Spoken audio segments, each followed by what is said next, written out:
Now, we'll bring you some more stories from our Zongos and on COVID-19 because some chiefs at the Chief Imam's office have denied inviting scores of residents who are currently queuing in front of the National Chief Imam's office in Accra. According to liaison officer between the Chinese government and the Imam's office, Ali Siraj, the crowd turned up on their own upon hearing that there was going to be a donation from the Chinese authorities to the religious leader. Police are on the ground and are working to ensure social distancing. My colleague PSA Nanaya Osafo is there and joins us on the line. PSA, describe to us the current situation at the Chief Imam's Palace. Indeed, and as of now, it is quite a bit complicated, really, because of due to human rights situation and others.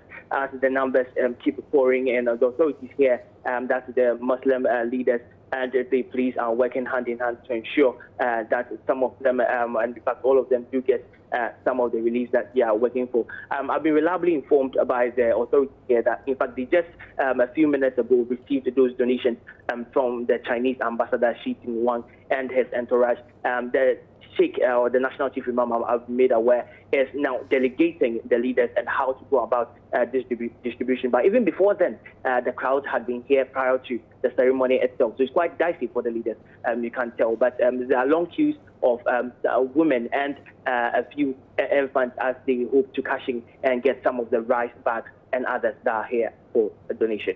Now, we understand that the Chinese ambassador has also been speaking about the conditions in which Africans find themselves in some parts of China, where we understand they are being maltreated, others are being evicted. She says some investigations are underway. Tell us more. Yes, he mentioned that although the investigations are at the initial stages, he couldn't give me any figures or facts as of them so far. But he's also asking the general public to bear with the Chinese government as of now, because it is through only such stringent measures that they can, in fact, gain the record of health that they are gaining right now. That's initially the world lambasted China for putting on what they call draconian authoritarian measures. But per the statistics, they are indeed working, and it would be best if even other countries could adopt it. He's also blamed the mass backlashing against China at the moment, certain African national vibration. He said some of the videos online, most of them are modified, and that's why well, for them, and after when the results do come out, the world will be witness to them. PSA, thank you very much for bringing us up to speed on the situation at the Chief Imam's house. We'll definitely be following on that story from the Chinese ambassador.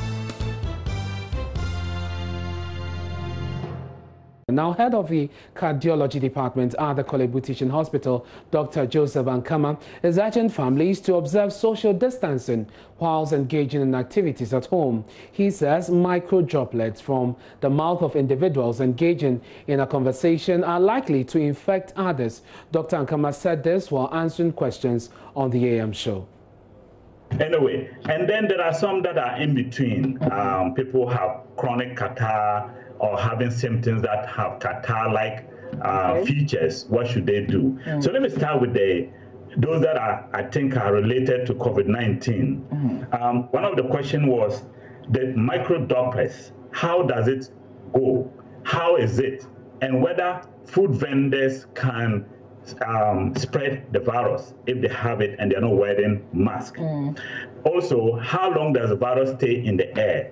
So it is true that food vendors, if they have the virus, will spread the virus into the food when they're serving you, when they're talking to you. So if the food vendor is not wearing a mask, please alert the health authority, AMA, or whichever local authority you have, and then let them wear the mask, please, or avoid their food, because they can spread it, and when you buy the food, you are going to also get into trouble. Number two, the droplets. This is a new virus. We still don't know a lot about it. A recent research showed that it can stay in the air for about 3 hours. In the micro droplets. What are micro droplets? These are things that come out that you can't see. You know, when you get close to somebody and he's talking to you, you can feel some saliva on your lips, your face. You can feel it. But there are some that you might not feel, and those are the micro droplets, and they get carried by the current. So if you're in a highly ventilated place, like in open air, then it can be carried away and it will drop off somewhere. But if you're in a poorly ventilated area, in a small room, then everybody speaking, then micro droplets can stay in the room for long and you can inhale it, meaning it can go through your nose into your lungs, or it can go through your mouth. So please, the president said, don't get crowded. Don't stay in crowded places. Don't even go out. In your home, stay away from each other when you're watching TV, please. Number two, the food vendors have been advised to take precaution not to infect people. It can be contagious even if the person is not symptomatic. Yes. If the person is not symptomatic, this virus can be spread. So maybe 2-3 days before the person actually exhibits the symptoms, he'll be spreading it. And there are some people who have been noted to be super spreaders. Who are they? They spread the virus like nobody other. So when they come around, they spew out the viruses. Obviously, when the person begins to cough, begins to sneeze, then the spread is even worse. When they begin to have lung problems, the spread is worse. So the doctors and nurses who take care of these people are exposed to extreme danger. They're exposed to extreme danger. Anytime a patient coughs into a doctor's face or a nurse's face, that is serious, and the person can get infected. That's why the doctors and nurses need the PPEs to protect themselves. Now,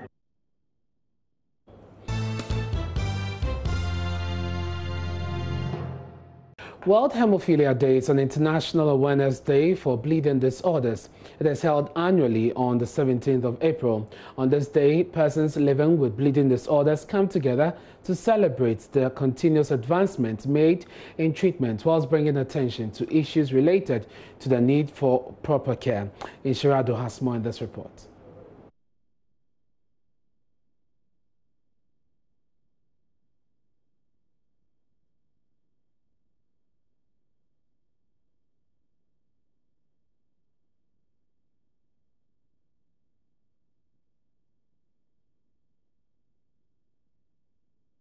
Scrapes, cuts, and bumps are commonplace in the life of every human being as you journey through childhood. They heal after a while, and some leave scars that brings memory to us later in life. This is a luxury for those who suffer the genetic condition known as hemophilia. Hemophilia basically means, literally, if we are translating hemophilia, it means that loves to bleed. It's a bleeding disorder which results in an individual's inability to have their blood clots properly. That's basically what it means. When it comes to people with hemophilia, basically what happens is that they are deficient or they have absent plasma proteins that helps the blood to clot. And for hemophilia, we basically have two main types, depending on the blood plasma protein that one is deficient in. If one is deficient in factor 8, we say that the person has hemophilia A. And if one is deficient in factor B, we say that the person has, in factor 9, we say that the person has hemophilia type B. Mr. Martin Boache, you are the founder and president of the Ghana Hemophilia Society. Now, you had an experience with hemophilia yourself. Can you share quickly with me what led to the foundation of the Ghana Hemophilia Society? I had my experience about 16 years ago when I lost my first son due to hemophilia. In fact, that time, there was no knowledge about hemophilia in the system.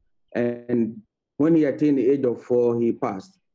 Before he attained the age of 4, he had had so many challenges with health in terms of bleeding and swellings and all that before he passed at 10.